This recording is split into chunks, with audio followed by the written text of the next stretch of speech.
В диких краях, где ветер носится между могучими соснами, а солнце играет бликами на скалистых уступах, затерялся небольшой заповедник.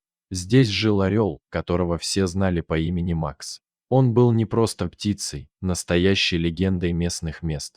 Каждый сотрудник заповедника знал его характер, повадки и даже настроение. Макс сумел произвести впечатление, стоило ему появиться в поле зрения, как все замирали. Огромный, с мощными крыльями и цепким взглядом хищника, он выглядел настоящим хозяином этих мест. Но однажды с Максом произошло нечто странное. Он исчез, точнее, застыл в абсолютно немыслимой позе. Сотрудники заповедника сначала подумали, что с ним что-то случилось, болезнь, стресс или хищник напал и поранил местную звезду заповедника. Однако все оказалось куда интереснее.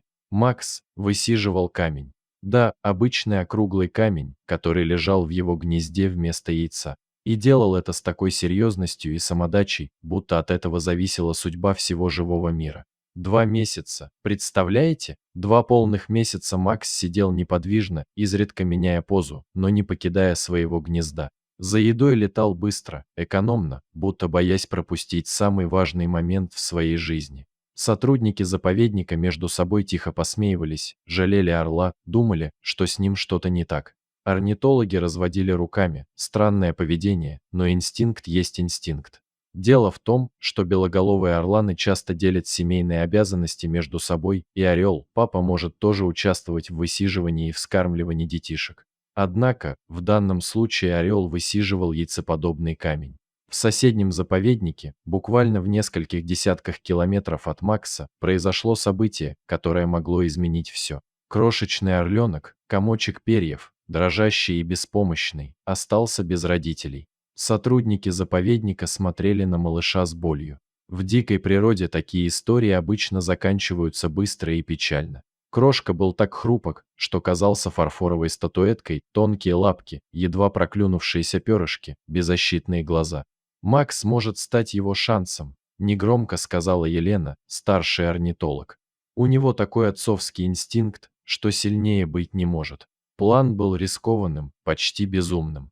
Подкинуть чужого птенца орлу, который 2 месяца высиживает камень, да его могут просто съесть. Но выбора особо не было. Пока Макс улетел за очередной добычей, они аккуратно положили орленка в гнездо. Сердца стучали так громко, что, казалось, птица может услышать их волнение. Макс вернулся молниеносно. Хищный взгляд моментально заметил чужака. Секунды тянулись бесконечно. Сотрудники затаили дыхание. И тогда произошло чудо. Макс наклонил голову, внимательно рассматривая малыша. Его могучее крыло опустилось нежно, почти невесомо.